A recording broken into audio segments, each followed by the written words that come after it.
Girl with cancer fulfills dream of singing with Reba, and the ending broke hearts. The fluorescent lights of the hospital corridor cast harsh shadows on 16-year-old Sophia Mitchell's pale face as she clutched the acceptance letter with trembling fingers. Her blue eyes, once vibrant as summer skies, now held the weight of countless sleepless nights and endless medical appointments. The colorful bandana wrapped around her head, a gift from her mother to replace the honey-blonde curls that chemotherapy had stolen, seemed too bright against her wan complexion. "Rising stars of Nashville," she whispered to herself, reading the letter for the 100th time since it arrived 3 days ago. "We are pleased to inform you that you have been selected as one of 50 contestants." The words blurred as tears threatened to spill. 2 years of fighting leukemia, 2 years of watching her body betray her dreams, and somehow miraculously this opportunity had found its way to their tiny Tennessee town of Cedar Ridge. Sarah Mitchell looked up from the insurance paperwork she was wrestling with at the small plastic table in the hospital waiting room. At 38, she carried the exhaustion of someone who had aged a decade in the span of 2 years. Dark circles shadowed her green eyes, and her auburn hair was pulled back in a hasty ponytail that spoke of rushed mornings between her job at the diner and her evening shift cleaning offices. But when she saw her daughter's expression, she set aside the overwhelming stack of medical bills and unpaid notices. "Sweetheart, you've been staring at that letter all morning," Sarah said gently, moving to sit beside Sophia on the uncomfortable plastic chair. "Dr. Reynolds will be with us soon for your checkup, and then we can head home." Sophia turned to face her mother, and Sarah's heart clenched at the determination burning in those blue eyes, the same fierce spirit that had carried her daughter through every round of treatment, every setback, every moment when hope seemed as fragile as morning mist. "Mum, I have to go," Sophia said, her voice stronger than her frail appearance suggested. "This isn't just any contest. The winner gets a recording contract and a spot on the Grand Ole Opry stage. But more than that," she paused, struggling to find words for the dream that had sustained her through the darkest nights. "It's in Nashville, where she started, where Reba McEntire first sang on that very same stage." Sarah's throat tightened. Reba McEntire, the name that had echoed through their small house for as long as she could remember.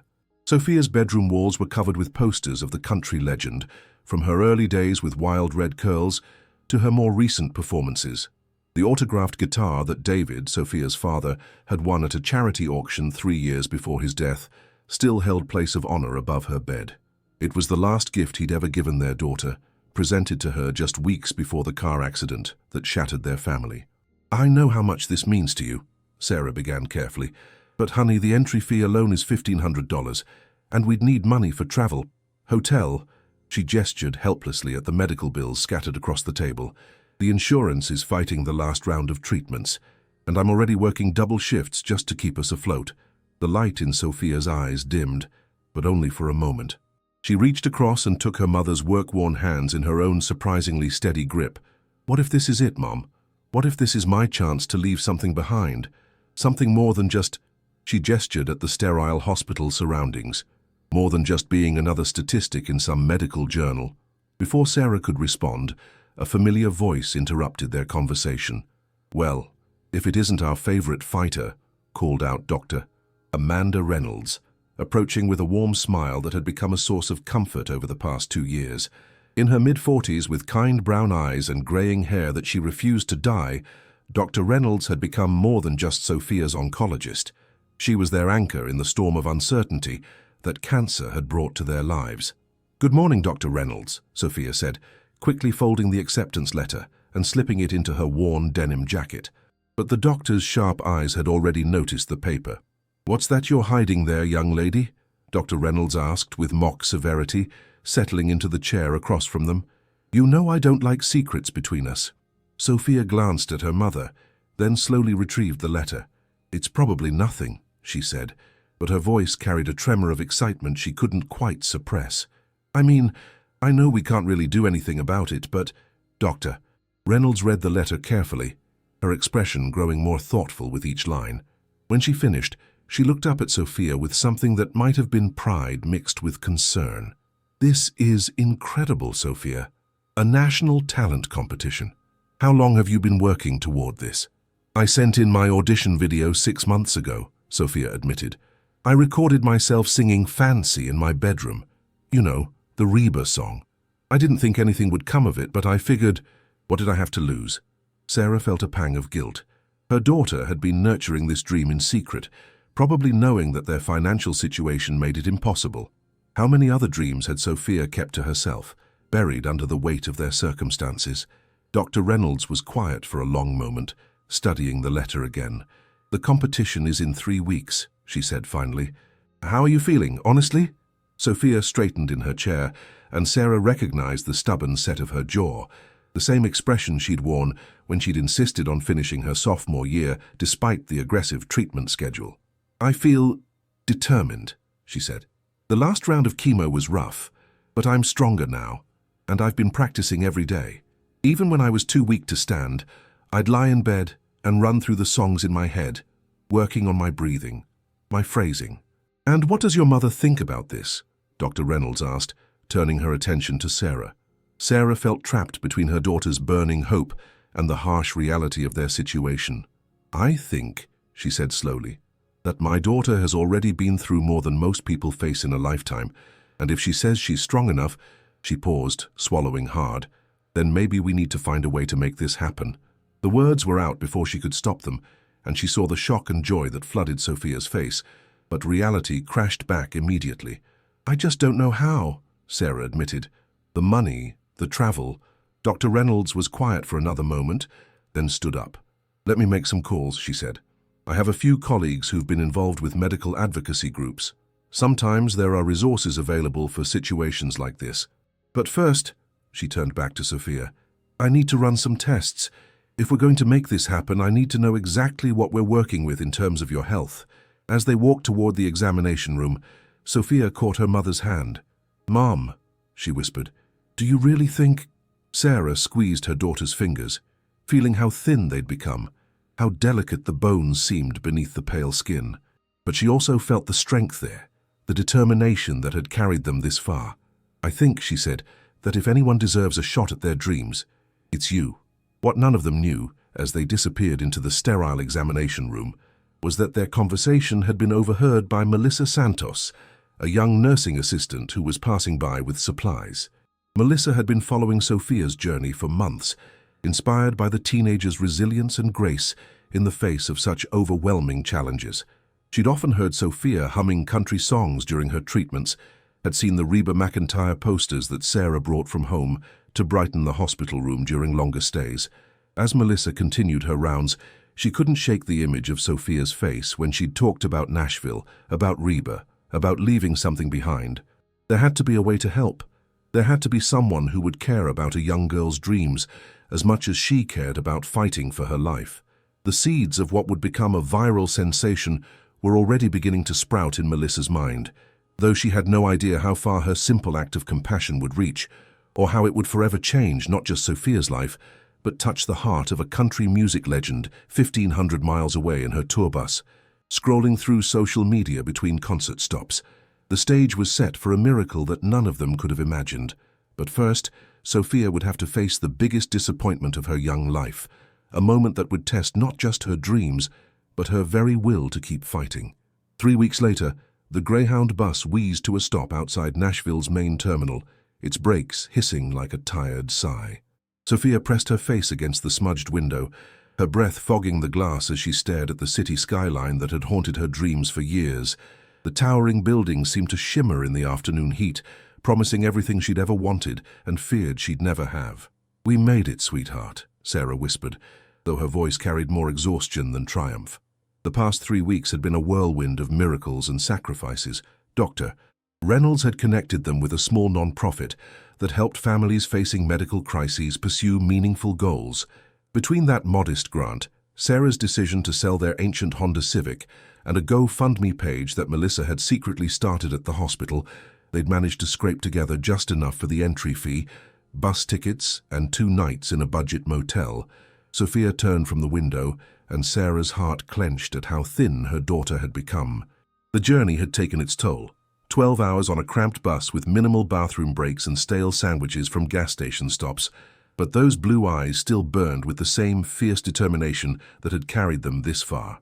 "Mom," Sophia said, gripping Sarah's hand with fingers that trembled slightly, "what if I'm not good enough?" What if we sacrificed everything for nothing? Sarah squeezed back, feeling the fragility of her daughter's bones beneath skin that seemed almost translucent. "Listen to me," she said firmly. "You've already proven you're extraordinary. Just by fighting this disease, by refusing to give up on your dreams, by getting on this bus when most people would have stayed home feeling sorry for themselves. Whatever happens in that theater, you're already a winner in my book." The Nashville Community Theater sat wedged between a pawn shop and a used bookstore on a street that had seen better days.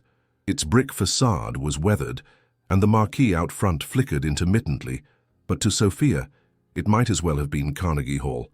This was where dreams were made or broken, where 50 hopeful contestants would be whittled down to just one.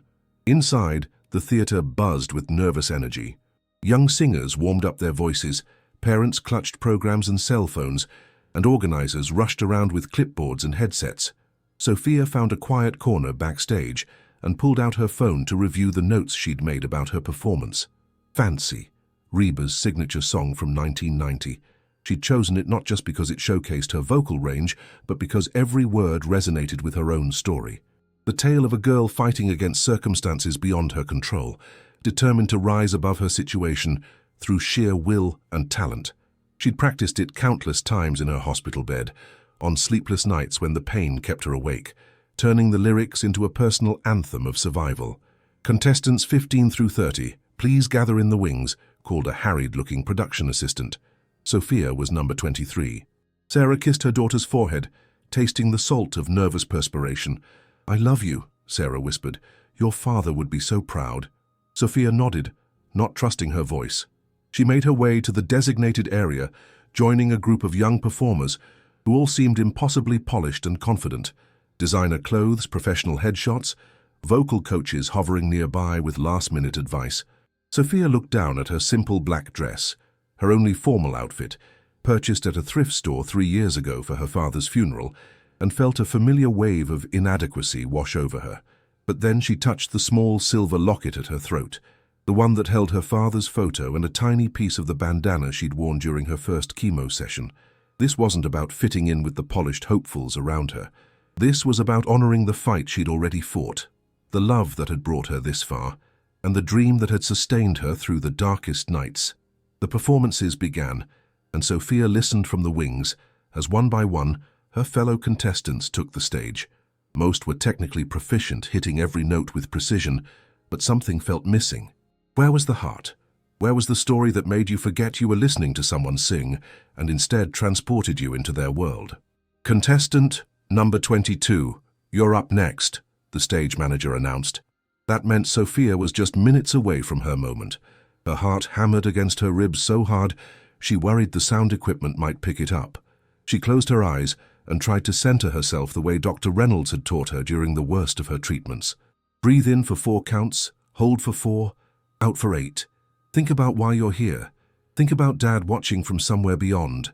Think about Reba and how she'd taken a poor girl from Oklahoma and turned her pain into platinum records. "Ladies and gentlemen," came the announcer's voice from the stage, "please welcome contestant number 23, Sophia Mitchell from Cedar Ridge, Tennessee, performing Fancy by Reba McEntire." This was it.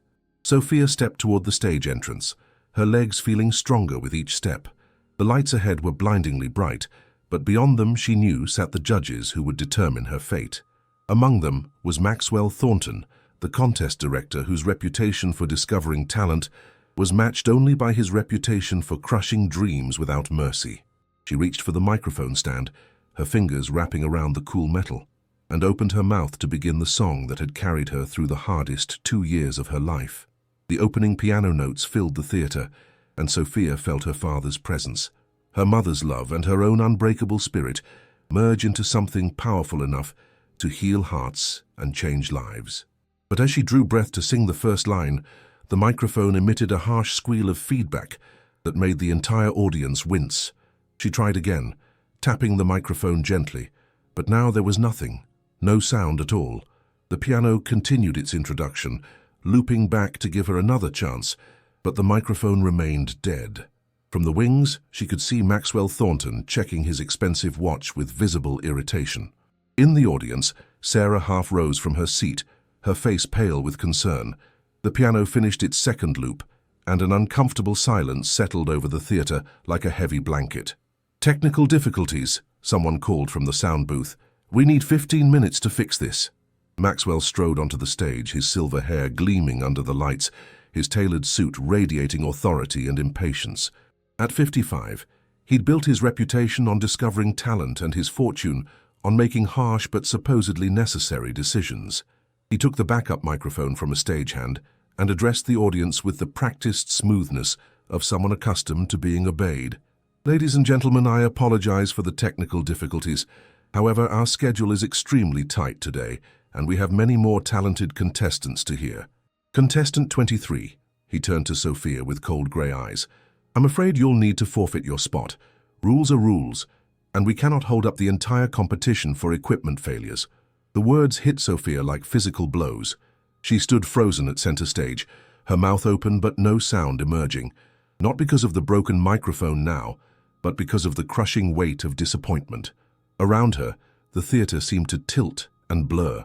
2 years of fighting for her life, weeks of preparation, everything they'd sacrificed to get here, and it was ending because of a piece of equipment that had chosen this moment to fail. "But sir," Sophia managed to whisper, though without amplification, few could hear her. "Couldn't I just wait until it's fixed? I could go last after everyone else." Maxwell's expression didn't soften. If anything, his frown deepened. "Young lady, part of being a professional performer is being prepared for every contingency. You should have tested your equipment beforehand. This industry doesn't wait for anyone, and neither do I. Step aside, please. Contestant 24, you're up." The dismissal in his tone was final, absolute. Sophia felt her knees buckle slightly, but somehow managed to walk off the stage on shaking legs. In the audience, Sarah's face crumpled as she watched her daughter's dreams dissolve in real time. The past 3 weeks of hope, of believing that maybe, just maybe, they could catch a break, evaporated like morning dew. Backstage, Sophia sank onto a folding chair and buried her face in her hands. The sounds of the next contestant warming up echoed around her, but she barely heard them. All she could think about was the phone call she'd have to make to Dr. Reynolds, the explanation she'd owe to everyone who had contributed to their GoFundMe, the crushing reality that she was going home with nothing but disappointment and a future that seemed shorter than ever. But in the shadows near the prop storage area, Melissa Santos watched the entire heartbreaking scene unfold. She'd taken a personal day from the hospital to drive down and support Sophia, never imagining she'd witness such a cruel twist of fate. Her phone was already in her hand, her fingers moving across the screen as righteous anger burned in her chest. This wasn't just unfair, it was inhumane. And 1,500 miles away, a tour bus rolled through the Texas countryside, carrying a country music legend who had no idea that in a few hours, a simple social media post would land in her timeline and change everything. The silver Prevost tour bus hummed along Interstate 35, its custom interior, a comfortable blend of luxury and practicality that had been home to Reba McEntire for more touring years than she cared to count. At 68, the queen of country music had seen it all, done it all, and earned the right to be selective about how she spent her time and energy. But tonight, as she sat in her favorite armchair, reviewing tomorrow's concert details for Austin, something felt different. "Reba, honey, you've been staring at that tablet for 20 minutes without turning a page," observed Jackie Martinez, her longtime personal assistant and friend. At 42, Jackie had been with Reba for over a decade, managing everything from travel logistics to fan mail with the efficiency of a military general and the warmth of family. Reba looked up, her famous red hair now a more subdued auburn, but her green eyes still sparkling with the intelligence and humor that had captivated audiences for decades. "Just thinking about tomorrow night," she said, though that wasn't entirely true. Lately, she'd been feeling restless, as if something was missing from her carefully orchestrated life. The success was still there. Sold-out arenas, platinum albums, awards that filled entire rooms in her Nashville mansion. But somewhere along the way, the joy had become routine, the passion predictable. She performed with the same professionalism that had made her a legend, but when was the last time music had surprised her? When had it last reminded her why she'd fallen in love with singing in the first place? "You know what I miss?" Reba said suddenly, setting aside the tablet. "I miss the uncertainty, the feeling that anything could happen on any given night." Jackie raised an eyebrow. "Are you saying you want something to go wrong at tomorrow's show?" Because I can arrange for the lights to fail, or maybe have the backup band show up drunk. Reba laughed, the sound genuine and warm. No, nothing like that. I just remember when I was starting out, every performance felt like life or death. Every song mattered because it might be my only chance to reach someone who needed to hear it. Now, everything's so... She gestured around the luxurious bus interior. Polished, safe. Before Jackie could respond, her phone chimed with a notification. She glanced at it, then frowned. That's weird. Your social media mentions are spiking like crazy. Usually that happens when you announce tour dates or post pictures of Fancy. Fancy was Reba's beloved rescue dog, whose photos reliably sent her Instagram engagement through the roof. What kind of mentions? Reba asked, curious despite herself. Jackie's frown deepened as she scrolled through her phone. It's all coming from one post that's being shared everywhere. Someone tagged you in it and it's... Oh. Her voice changed, becoming softer, more careful. Reba, you need to see this. She handed over her phone, and Reba found herself looking at a photograph that made her heart clench. A young girl with pale skin and a colorful bandana sat on a backstage chair, her face buried in her hands in obvious despair. The caption below made Reba's breath catch in her throat. This is Sophia Mitchell, 16 years old, fighting terminal leukemia. She traveled from Tennessee to Nashville today for her one shot at a singing competition that could have changed her life. Her dream was to be noticed as a singer before time runs out. Her idol is Reba McEntire. Her bedroom is covered with Reba's posters, and she knows every song by heart. But when her microphone failed during her performance, the director refused to let her try again. Rules are rules, he said. She was dismissed without singing a single note. Now she's going home with nothing but broken dreams. Please share this. Maybe if enough people see it, someone will care. Justice for Sophia. Dreams don't die. Reba stared at the image for a long moment, her throat tight with emotion she hadn't felt in years. The girl in the photo could have been her at 16. The same desperate hunger for music, the same willingness to sacrifice everything for one chance to be heard. But Reba had never faced anything like what this child was going through. When was this posted? She asked quietly. 3 hours ago. It's already been shared over 50,000 times, and the numbers are climbing. People are furious about how she was treated. Reba scrolled through the comments, her heart breaking a little more with each one. Fans sharing their own stories of disappointment, parents writing about children who'd given up on dreams, and throughout it all, a growing chorus demanding that someone do something for Sophia Mitchell. Jackie, where are we playing next? Reba asked, her voice taking on the decisive tone that Jackie knew meant a plan was forming. Memphis, tomorrow night at the Orpheum Theater. Why? Reba, what are you thinking? How far is Memphis from Cedar Ridge, Tennessee? Jackie pulled up the GPS on her phone. About 2 hours, depending on traffic. But Reba, get me Sophia Mitchell's phone number and find out everything you can about her condition, her family situation, everything.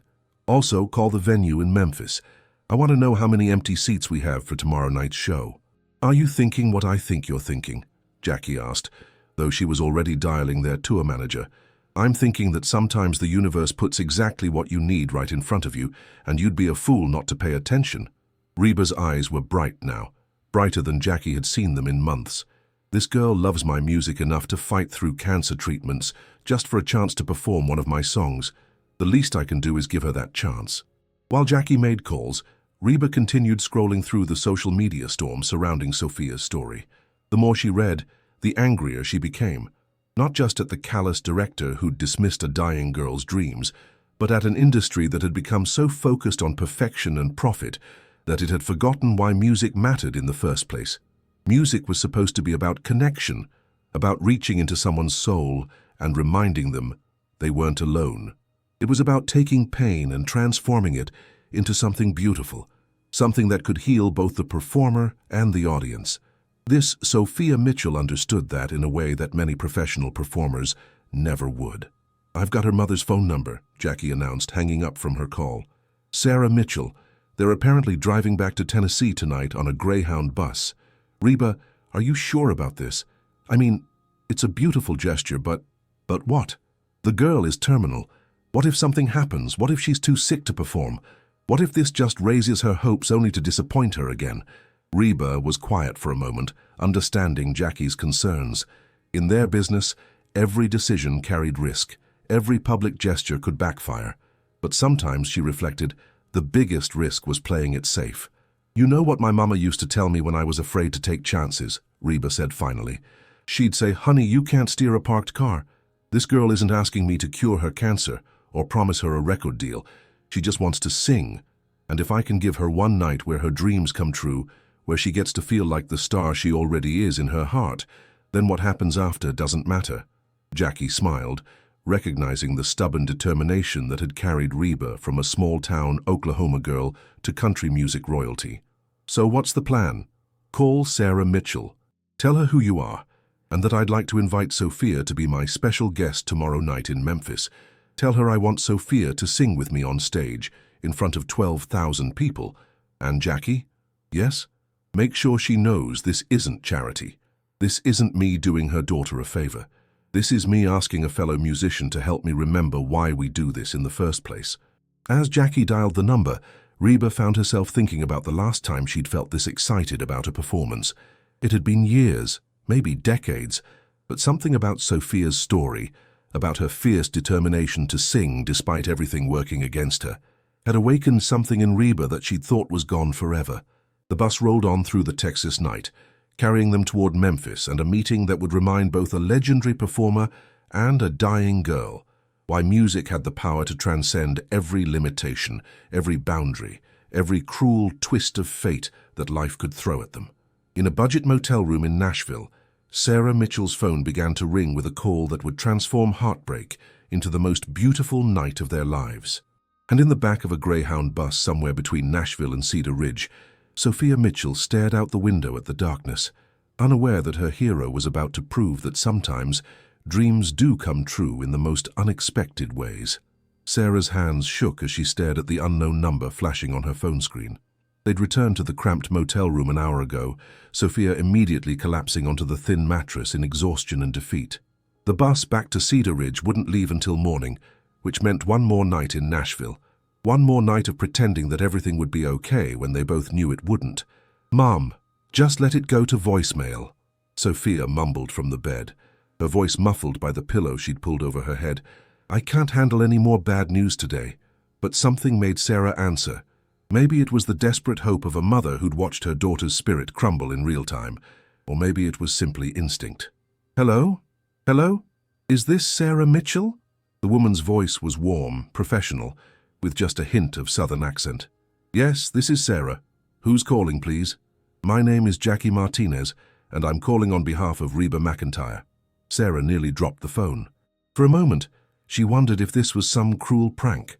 Someone who'd seen the social media posts about Sophia and decided to play with their emotions. But the voice continued, steady and sincere.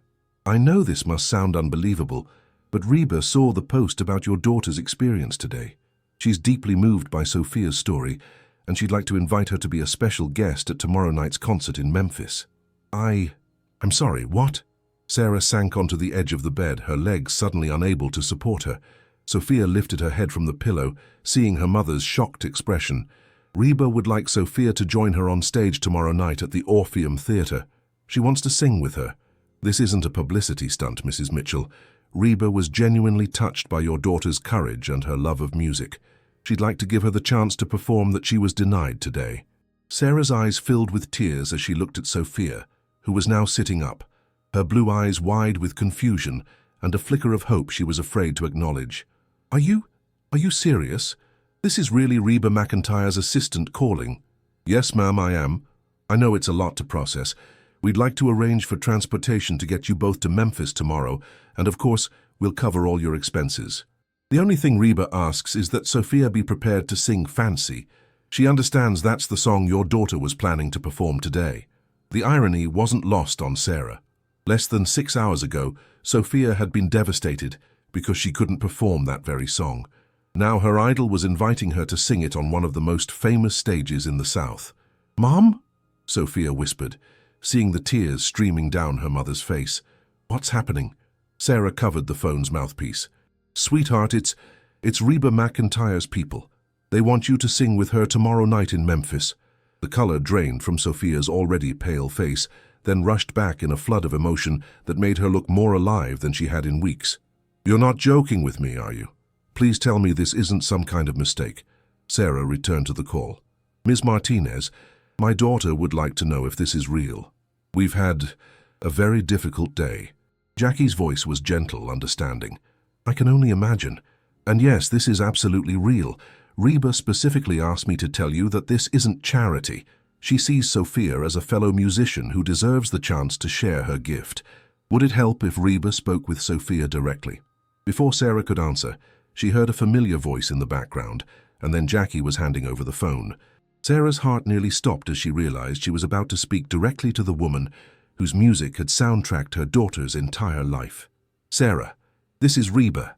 The voice was unmistakably authentic, warm, down to earth, with that Oklahoma drawl that had made her famous. "I hope you don't mind me calling so late, but when I saw that post about Sophia, I just couldn't let it go. That girl has been through more than most people face in a lifetime, and she still has the courage to chase her dreams. That takes a special kind of strength." Sarah was crying openly now, overwhelmed by the surreal nature of the moment. "Ms. McIntyre, thank you. I don't know what else to say. Sophia is your biggest fan. Your music has gotten her through the darkest days of her treatment. Well, I'd like to meet this brave girl of yours. Is she feeling up to talking?" Sarah held out the phone to Sophia, who took it with trembling hands. For a moment, she just stared at it, as if holding the phone that connected her to her idol was too precious to risk speaking. "Hello?" Sophia's voice was barely above a whisper. "Hi there, honey. Is this the young lady who knows every word to every song I've ever recorded?" Sophia laughed through her tears, a sound Sarah hadn't heard in weeks. "Yes, ma'am. I can't believe this is real. I mean, I know it's real, but my brain can't process that I'm actually talking to you. Well, you better start processing it, because tomorrow night you and I are going to show Memphis what real country music sounds like. I heard you were going to sing Fancy today. That's one of my favorites to perform. It's got such heart to it, such fight. I have a feeling you understand that song in ways that maybe I never could. It's about not giving up even when everything seems hopeless," Sophia said, her voice growing stronger. "It's about finding the strength to rise above whatever life throws at you." "Exactly. And honey, from what I've read about your journey, you've already lived that song. Tomorrow night we get to celebrate that together. Are you feeling strong enough for a performance?" Sophia looked at her mother, then at herself in the mirror across the room. She saw the pale skin, the thin frame, the bandana covering her baldness, but she also saw something else, a light in her eyes that had been dimmed but never extinguished.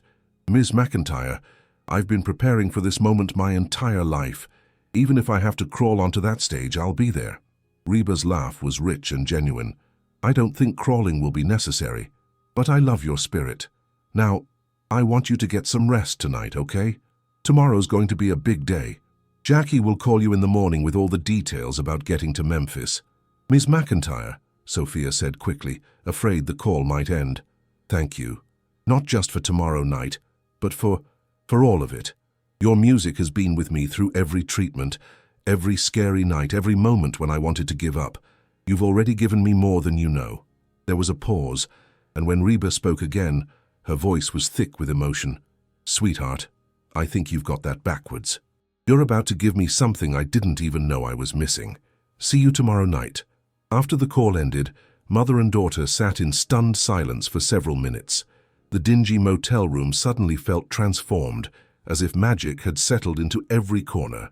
Finally, Sophia spoke. "Mom, what if this is all a dream? What if I wake up and we're still just us? Just the girl with cancer and her mom who can't afford anything?"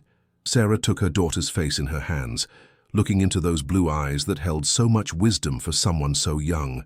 "Then it would be the most beautiful dream either of us has ever had. But honey, this is real. Tomorrow night you're going to sing with Reba McIntyre in front of thousands of people.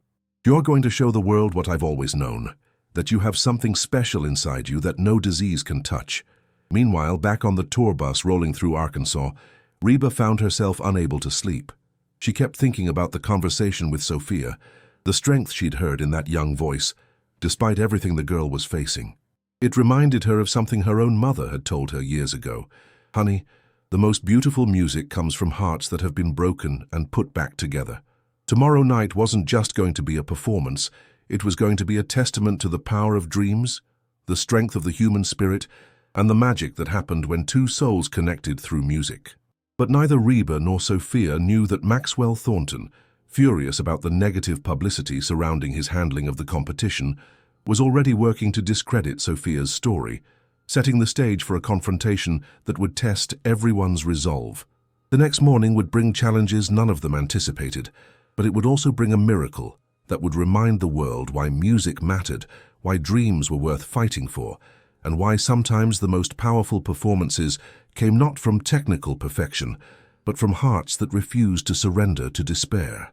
The Memphis sun blazed through the hotel room windows where Sophia sat getting ready for what could be her final performance. Her hands trembled as she applied the small amount of makeup her mother had bought that morning, just enough to bring some color back to her pale cheeks and hide the dark circles that spoke of sleepless nights and endless treatments.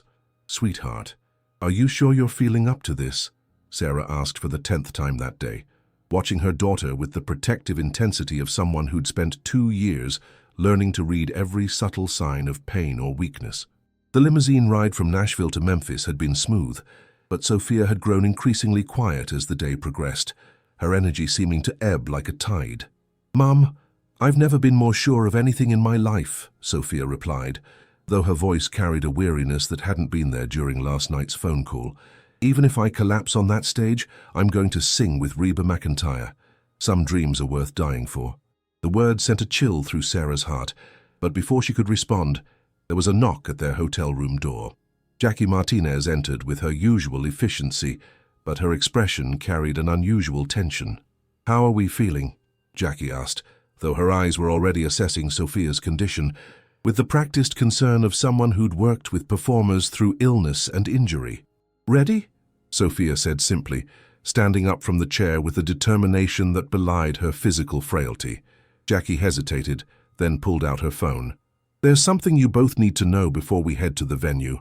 Maxwell Thornton has been giving interviews all day, claiming that your story is fabricated. He's telling anyone who'll listen that you're not really as sick as people believe, that this is all an elaborate publicity stunt to gain sympathy." Sarah's face flushed with anger. "How dare he, after what he put my daughter through yesterday?" "There's more," Jackie continued reluctantly. "He's managed to get some traction with his claims. A few entertainment reporters are now questioning the authenticity of your medical condition. Some are even suggesting that Reba is being manipulated by an elaborate hoax." Sophia was quiet for a long moment, then reached for her purse and pulled out a thick folder of medical records. "Here," she said, handing them to Jackie. "Blood work, scan results, treatment schedules, doctor's notes, everything dating back 2 years. If anyone wants to verify that I'm dying, they can have their medical experts review every page." The matter-of-fact way she spoke about her own mortality broke Jackie's heart. This 16-year-old girl shouldn't have to defend her right to dream, shouldn't have to prove that her suffering was real just to earn the chance to sing one song. "Reba wants you to know," Jackie said gently, "that none of this changes anything. She believes you, she believes in you, and tonight you're going to sing together regardless of what any bitter man says to the press." An hour later, they arrived at the Orpheum Theatre, and Sophia gasped at the sight of the iconic marquee.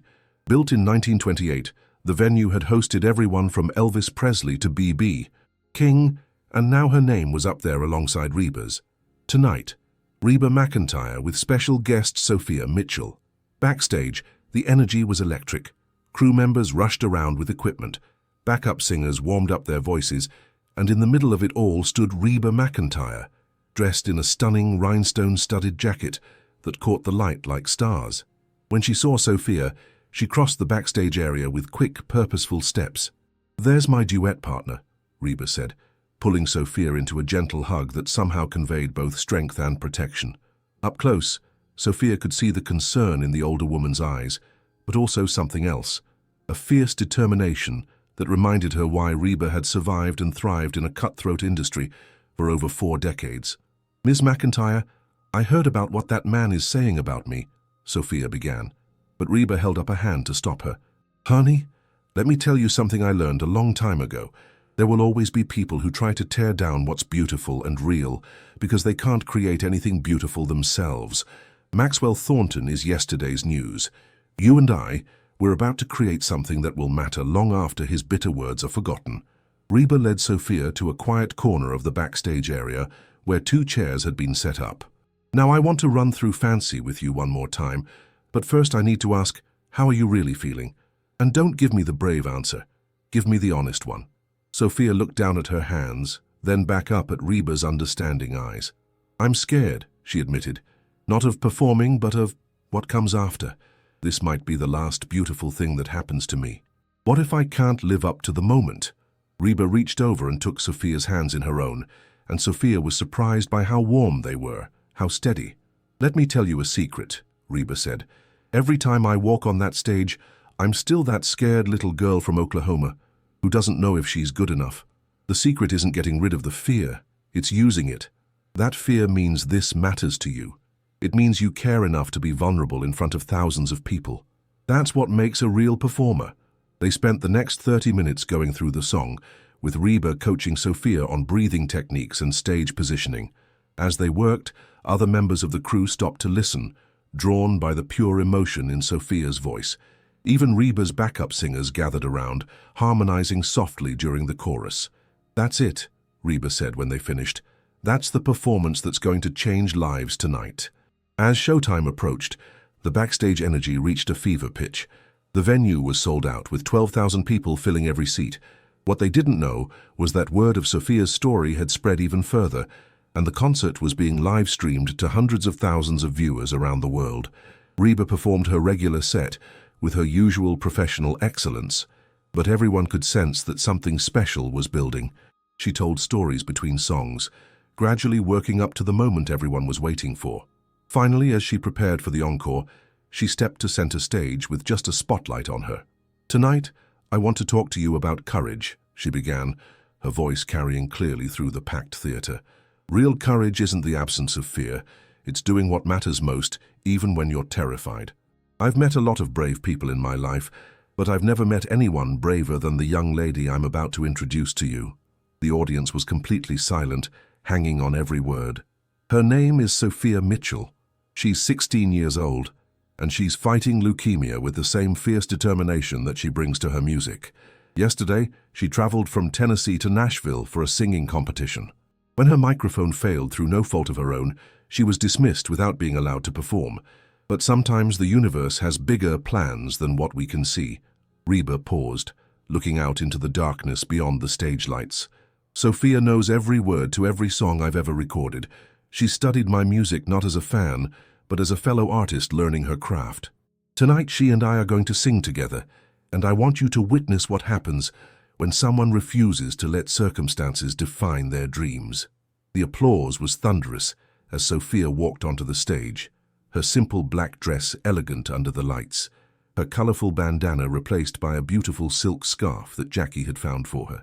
She looked fragile and strong at the same time, her blue eyes bright with determination and joy. As the opening notes of Fancy began, something magical happened. Sophia's voice, clear and strong despite her physical weakness, filled the theater with a power that transcended technique. She wasn't just singing the song, she was living it, every word a testament to her own journey from a small-town girl, facing impossible odds to this moment of triumph. When they reached the chorus, Reba joined in, and the blend of their voices created something that raised goosebumps on every arm in the venue. The older woman's seasoned professionalism supported and elevated the younger singer's raw emotion, creating a performance that would be talked about for years to come. As the song built to its climax, Sophia's voice soared higher than anyone could have expected, pouring every ounce of her strength and spirit into the moment. The audience was on their feet before the final note faded, many openly weeping at what they had witnessed. But the real magic happened after the applause died down. Reba put her arm around Sophia's shoulders and spoke into her microphone one final time. Ladies and gentlemen, you've just witnessed something I want you to remember for the rest of your lives. This is what happens when someone decides that their dreams matter more than their circumstances. Sophia Mitchell just gave us a masterclass in courage, in artistry, and in the power of music to transform pain into beauty. She turned to Sophia, her own eyes bright with tears. And honey, this isn't goodbye. This is hello to whatever comes next. What came next was beyond anything any of them could have imagined. The performance video went viral within hours, viewed by millions around the world. Record labels called, but more importantly, families facing their own medical crises found hope in Sophia's story. The young girl who'd been dismissed from a small-town competition had become a symbol of resilience and the transformative power of dreams. 3 weeks later, Sophia Mitchell passed away peacefully in her sleep, her mother holding one hand and her father's photograph clutched in the other. But her legacy lived on in the music she'd recorded in those final weeks, in the scholarship fund that Reba established in her name, and in the hearts of everyone who'd witnessed what happened when courage and talent met on a Memphis stage. The girl who'd been told that rules were rules had proven that some things, love, music, and the human spirit, transcend any regulation. And somewhere in the great beyond, David Mitchell was surely applauding his daughter's final, perfect performance.